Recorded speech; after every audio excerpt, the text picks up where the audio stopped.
ಹಳ್ಳಿಯ ಅಂಚಿನಲ್ಲಿ ಹಳೆಯ ಮರಗಳ ನೆರಳಿನಲ್ಲಿ ಒಂದು ಮನೆಯಿತ್ತು. ಆ ಮನೆ ಬಗ್ಗೆ ಯಾರೂ ಸರಿಯಾಗಿ ಮಾತನಾಡುತ್ತಿರಲಿಲ್ಲ. ಜನರು ಅದರ ಬಳಿ ಹಾದು ಹೋಗುವಾಗ ಸ್ವಲ್ಪ ವೇಗವಾಗಿ ನಡೆಯುತ್ತಿದ್ದರು.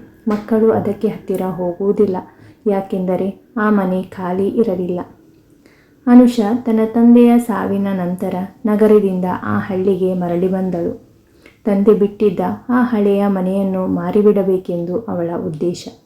ಆದರೆ ಮನೆಗೆ ಕಾಲಿಟ್ಟ ಕ್ಷಣದಿಂದಲೇ ಅವಳ ಹೃದಯದಲ್ಲಿ ವಿಚಿತ್ರವಾದ ಭಾವನೆ ಹುಟ್ಟಿತು. ಭಯ, ನೋವು, ಯಾರೋ ಅವಳನ್ನು ನೋಡುತ್ತಿರುವ ಅನುಭವ. ಆ ಮನೆ ಖಾಲಿ ಇಲ್ಲ, ಅವಳ ಮನಸ್ಸು ಹೇಳಿತು.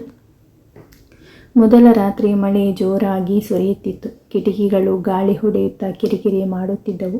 ಅನುಷಾ ಹಾಸಿಗೆಯಲ್ಲಿ ಮಲಗಲು ಪ್ರಯತ್ನಿಸುತ್ತಿದ್ದಳು. ಆದರೆ ಆ ಮೌನದ ಮಧ್ಯೆ ನಿಧಾನವಾಗಿ ಹೆಜ್ಜೆಗಳ ಶಬ್ದ ಕೇಳಿಸಿತು. ಟಕ್ ಟಕ್ ಟಕ್. ಅವಳು ಕಣ್ಣು ತೆರೆದು ಕುಳಿತುಕೊಂಡಳು. ಯಾರು? ಅವಳು ನಿಧಾನವಾಗಿ ಕೇಳಿದಳು. ಉತ್ತರ ಇಲ್ಲ.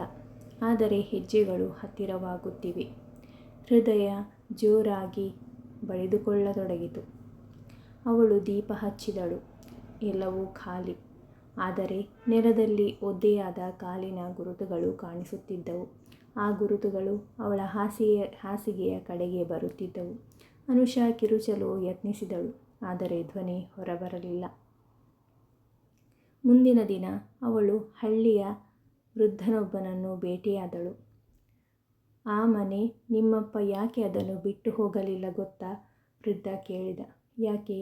ಅನುಷಾ ಆತಂಕದಿಂದ ಕೇಳಿದಳು. ಯಾಕೆಂದರೆ ಆ ಮನೆಯಲ್ಲಿ ನಿಮ್ಮ ಅಮ್ಮ ಇನ್ನೂ ಇದ್ದಾಳೆ. ಅನುಷಾಳ ಕೈಗಳು ನಡುಗಿದವು. ನನ್ನ ಅಮ್ಮ? ಅವಳು ನಾನು ಚಿಕ್ಕವಳಿದ್ದಾಗಲೇ ಸತ್ತು ಹೋದಳು. ವೃದ್ಧನ ಕಣ್ಣುಗಳಲ್ಲಿ ಭಯದ ನೆರಳು ಮೂಡಿತು. ಅವಳು ಸತ್ತಿಲ್ಲ, ಅವಳನ್ನು ಆ ಮನೆ ತಿಂದಿತು. ಆ ಮಾತುಗಳು ಅನುಷಾಳ ಮನಸ್ಸನ್ನು ಕಲಕಿದವು. ಆ ರಾತ್ರಿ ಅವಳು ಸತ್ಯ ತಿಳಿಯಲು ನಿರ್ಧರಿಸಿದಳು. ಮಧ್ಯರಾತ್ರಿ ಮತ್ತೆ ಆ ಹೆಜ್ಜೆಗಳ ಶಬ್ದ. ಈ ಬಾರಿ ಅವಳು ಹೆದರಿ ಓಡಲಿಲ್ಲ. ಯಾರು ನೀನು? ಅವಳು ಗಟ್ಟಿಯಾಗಿ ಕೇಳಿದಳು. ನಿಧಾನವಾಗಿ ಕತ್ತಲಿನಲ್ಲಿ ಒಂದು ಆಕಾರ ಕಾಣಿಸಿಕೊಂಡಿತು. ಒದ್ದೆಯಾದ ಕೂದಲು, ಬಿಳಿಯಾದ ಮುಖ, ಖಾಲಿ ಕಣ್ಣುಗಳು. ಅಮ್ಮ. ಅನುಷಾ ನಡುಗಿದಳು. ಆ ಆಕಾರ ನಿಧಾನವಾಗಿ ಮುಂದೆ ಬಂದಿತು. ನನ್ನನ್ನು ಇಲ್ಲಿ ಬಿಟ್ಟು ಹೋದರು. ಆ ಧ್ವನಿ ಗಾಳಿಯಲ್ಲಿ ಗುನುಗಿತು. ಅನುಷಾಳ ಕಣ್ಣುಗಳಲ್ಲಿ ಕಣ್ಣೀರು ತುಂಬಿತು. ಅಮ್ಮ, ನಾನು ಬಂದಿದ್ದೇನೆ. ನಿನ್ನನ್ನು ಕರೆದುಕೊಂಡು ಹೋಗುತ್ತೇನೆ. ಆ ಆಕಾರ ನಗುತ್ತಿತ್ತು. ಆದರೆ ಆ ನಗುವಿನಲ್ಲಿ ಪ್ರೀತಿ ಇರಲಿಲ್ಲ, ದ್ವೇಷ ಮಾತ್ರ. ಇಲ್ಲ, ನೀನೂ ಕೂಡ ನನ್ನ ಜೊತೆ ಉಳಿಯಬೇಕು. ಹಠಾತ್ ಬಾಗಿಲುಗಳು ಮುಚ್ಚಿಕೊಂಡವು. ಕಿಟಕಿಗಳು ತಾವೇ ಜೋರಾಗಿ ಬಡಿದವು. ಮನೆ ಜೀವಂತವಾಯಿತು.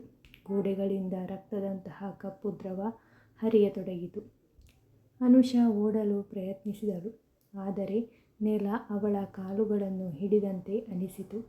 ನೀನು ಹೋಗಲು ಸಾಧ್ಯವಿಲ್ಲ. ಆ ಧ್ವನಿ ಎಲ್ಲೆಡೆ ಕೇಳಿಸಿತು. ಅವಳು ಕಿರುಚಿದಳು. ಅಮ್ಮ, ದಯವಿಟ್ಟು. ಆ ಆಕಾರ ಹತ್ತಿರ ಬಂದು ಅವಳ ಮುಖವನ್ನು ತಾಕಿತು. ಆ ಸ್ಪರ್ಶ ತಣ್ಣಗೆ ಮರಣದಂತೆ. ನಾನು ಇಲ್ಲೇ ಒಬ್ಬಳಾಗಿದ್ದೆ. ಈಗ ನೀನು ಕೂಡ ನನ್ನ ಜೊತೆಗೆ ಇರು. ಅನುಷಾಳ ಕಣ್ಣುಗಳು ನಿಧಾನವಾಗಿ ಮುಚ್ಚಿಕೊಳ್ಳತೊಡಗಿದವು. ಮನೆಯೊಳಗೆ ಮೌನ ಆವರಿಸಿತು. ಮತ್ತೆ ಕೆಲವು ದಿನಗಳ ನಂತರ ಹಳ್ಳಿಯವರು ನೋಡಿದರು. ಆ ಹಳೆಯ ಮನೆಯಲ್ಲಿ ಕಿಟಕಿಯ ಬಳಿ ಇಬ್ಬರು ನಿಂತಿದ್ದರು. ಒಬ್ಬಳು ವಯಸ್ಸಾದ ಮಹಿಳೆ, ಮತ್ತೊಬ್ಬಳು ಯುವತಿ. ಇಬ್ಬರೂ ಒಂದೇ ರೀತಿಯ ಖಾಲಿ ಕಣ್ಣುಗಳು. ಆ ದಿನದಿಂದ ಯಾರಾದರೂ ಮನೆಗೆ ಹತ್ತಿರ ಬಂದರೆ ಕಿಟಕಿಯ ಒಳಗಿನಿಂದ ಎರಡು ಧ್ವನಿಗಳು ಕೇಳಿಸುತ್ತವೆ. ಬಾ, ನಮ್ಮ ಜೊತೆ ಇರು. ಆ ಮನೆ ಇನ್ನೂ ಉಸಿರಾಡುತ್ತಿದೆ. ಧನ್ಯವಾದಗಳು.